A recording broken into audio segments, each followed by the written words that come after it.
संगीता दीप नारायण की बेटी थी। खेती किसानी करके गुजर बसर करने वाले दीप नारायण के परिवार में पत्नी के अलावा 2 बेटे तथा 2 बेटियां थी, जिनमें संगीता सबसे छोटी थी। वह अपने अन्य भाई बहनों से पढ़ने लिखने के अलावा हर मामले में तेज थी। संगीता जवान हुई तो दीप नारायण ने उसकी शादी कामता प्रसाद के साथ कर दी। कामता प्रसाद के पिता विश्राम सिंह संविदा कर्मचारी थे। कामता सीधा साधा युवक था। संगीता जैसी सुंदर, कर्मठ, व्यवहार कुशल पत्नी पाकर वह निहाल हो गया था। संगीता की सास रमा की मृत्यु हो चुकी थी, इसलिए ससुराल आते ही उसने घर की सारी जिम्मेदारी संभाल ली थी। पति के साथ साथ वह ससुर का भी पूरा ख्याल रखती थी। बहू की सेवा से विश्राम सिंह भी खुश थे। वो अपनी कमाई का आधा पैसा बहू को दे देते थे। संगीता का जीवन हंसी खुशी बीत रहा था, लेकिन संगीता ने अपने जीवन में जो मौज मजे देख रखे थे, कामता के साथ पूरे नहीं हो पाए थे। पति की सीमित आय से उसकी इच्छाएं पूरी नहीं हो पाती थी। बाद में कामता प्रसाद को लगने लगा कि संगीता बहुत महत्वाकांक्षी औरत है, क्योंकि वह उससे तरह तरह की फरमाइश करने लगी थी। खेती किसानी से गुजर करने वाला कामता संगीता की फरमाइशें पूरी नहीं कर पाता था। पति की मजबूरी समझने के बजाय संगीता उससे झगड़ा करने लगती थी।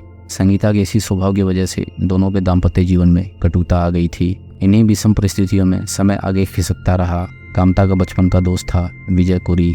विजय के पिता सियाराम जाजमऊ स्थित एक टेंडरी में काम करते थे। उनको अच्छा वेतन मिलता था। विजय अच्छा खासा पढ़ा लिखा था, लेकिन उस पर नेता बनने का भूत सवार था। टिकट मिलने के बाद चुनाव प्रचार में जुट गया। इसी दौरान विजय का कामता के घर आना जाना होने लगा। तभी उसकी नज़र कामता की खूबसूरत बीवी संगीता पर पड़ी।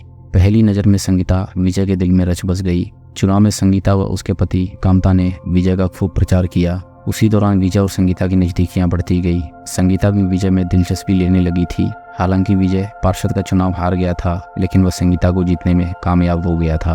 वह संगीता के यहाँ कभी खाली हाथ नहीं आता था। कभी उसके हाथ में चिकन की थैली होती तो कभी संगीता के लिए उपहार। संगीता भी उसे चाहने लगी थी। एक दिन मौका मिलने पर जब विजय ने संगीता को अपनी बाहों में बांधकर उसकी उन्मादी आंखों में झांका तो संगीता भी उसे मना नहीं कर पाई। उसकी मौन स्वीकृति मिलते ही विजय बेकाबू हो गया। संगीता भी सब कुछ भूलकर उसकी बाहों में झूल गई। इसके बाद दोनों ने अपनी हसरतें पूरी कर ली। फिर तो चोरी छिपे उनका यह खेल खेला जाने लगा। ऐसे संबंध चाहे कितने ही चालाकी से क्यों न बनाए जाएं, एक न एक दिन जग जाहिर हो ही जाते हैं।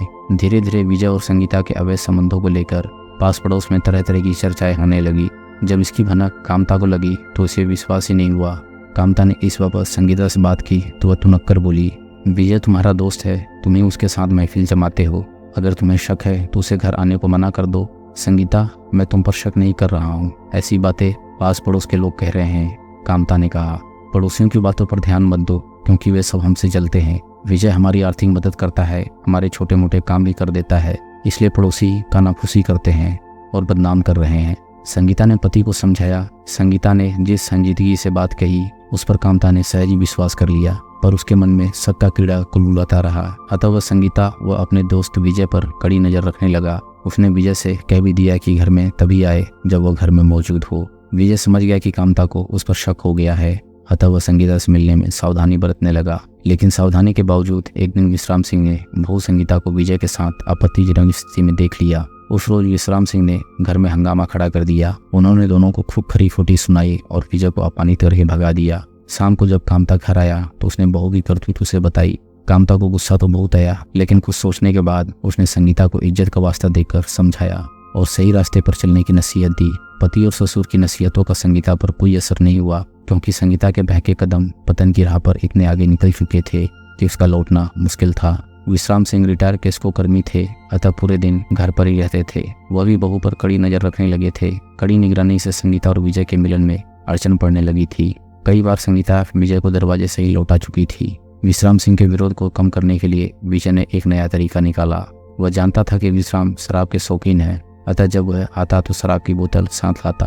पहले वह झुककर विश्राम के पैर छूता और फिर कहता कि चाचा, तुम्हारे लिए दवाई लाया हूँ, चाहो तो ले लो, मैं भी तुम्हारा साथ दूंगा। फिर दोनों बैठकर शराब पीते। विजय जानबूझकर विश्राम सिंह को ज्यादा पिला देता ताकि वह सुध बुध खो बैठे। विश्राम सिंह बेसुध होते ही विजय संगीता के बिस्तर पर पहुंच जाता था। एक दिन संगीता ने कहा, विजय, अब ससुर का विरोध दिन ब दिन बढ़ता जा रहा है। किसी दिन उसने हम दोनों को फिर से देख लिया तो हंगामा खड़ा कर देगा। कोई ऐसा रास्ता निकालो जिससे हमें मिलने में कोई डर न हो। अगर तुम मेरा साथ दो तो एक रास्ता है। क्या? संगीता ने पूछा। बुढ़े को ठिकाने लगाना पड़ेगा। विजय ने कहा, ठीक है, लगा दो ठिकाने, मैं तुम्हारा साथ दूंगी। इसके बाद दोनों ने विश्राम सिंह की हत्या की योजना बनाई। योजना बन जाने के बाद विजय और संगीता सही मौके का इंतजार करने लगे। उधर सीधा साधा काम था, पत्नी की कुटिल चाल को समझ नहीं पाया। वो संगीता के चरित्र पर तो संदेह करता ही था, पर खुलकर विरोध नहीं कर पाता था। जब कभी वो विरोध की हिम्मत जुटाता तो संगीता उसके विरोध को अपनी चप्पल बातों से ही दबा देती थी। वैसे भी वह पति पर हावी रहती थी। गांव में गणेश पूजा थी। गणेश पूजा का आयोजन गांव में पश्चिमी किनारे पर स्थित एक इंटर कॉलेज के मैदान में किया गया था। कुछ नामी कलाकार भी कार्यक्रम में आए थे, अतः शाम से ही लोग कॉलेज के मैदान में जुटने लगे थे। विजय ने इसी अवसर का फायदा उठाकर विश्राम सिंह को ठिकाने लगाने की सोची। रात लगभग 8 बजे विजय शराब की बोतल लेकर विश्राम सिंह के पास पहुंचा। उसने कहा, चाचा गणेश पूजा में नहीं चलोगे?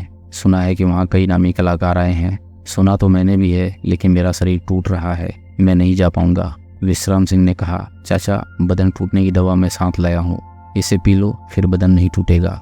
कहते हुए विजय ने शराब की बोतल खोली, फिर दोनों ने शराब पी। विश्राम सिंह को शराब पिलाने के बाद विजय चला गया। कुछ देर बाद विश्राम सिंह ने खाना खाया और गणेश पूजा पंडाल में पहुंच गए। इधर विजय ने मोबाइल से संगीता से बात की और कहा कि आज अपने बीच के कांटे को निकाल फेंकना है, तुम भी पंडाल आ जाओ। कामता उस समय घर पर ही था। वह दिन भर का थका मांदा था, सो चारपाई पर जाकर लेट गया। थोड़ी देर में उसे नींद आ गई। संगीता ने एक नज़र खर्राटे भर रहे पति पर डाली और बाहर की कुंडी लगाकर पूजा पंडाल पहुंच गई। वहाँ उसने विजय से योजना पूछी। पूजा पंडाल में गणेश वंदना चल रही थी कि विश्राम सिंह नशे की हालत में नाचने लगे। कार्यक्रम आयोजकों ने उन्हें रोका और पंडाल से बाहर कर घर जाने को कहा। विश्राम सिंह पंडाल से बाहर आए तो विजय सामने आकर बोला, चाचा आप ज्यादा नशे में हो, चलो घर छोड़ देता हूँ। विजय विश्राम सिंह को लेकर चला तो निगाहें गड़ाए बैठी संगीता भी पीछे से आ गई। दोनों विश्राम सिंह के घर के बजाय गांव के पूर्वी छोर पर स्थित कुएं के पास ले गए। यहाँ विजय ने विश्राम को जमीन पर गिरा दिया। इसके बाद विश्राम के गले में पड़े अंगोछे से उनका गला खोद दिया गया। दोस्तों, अगर आपको कहानी पसंद आ रही हो तो वीडियो को लाइक करें और चैनल को सब्सक्राइब करें। हम ऐसी मज़ेदार कहानियाँ आपके लिए लाते रहेंगे।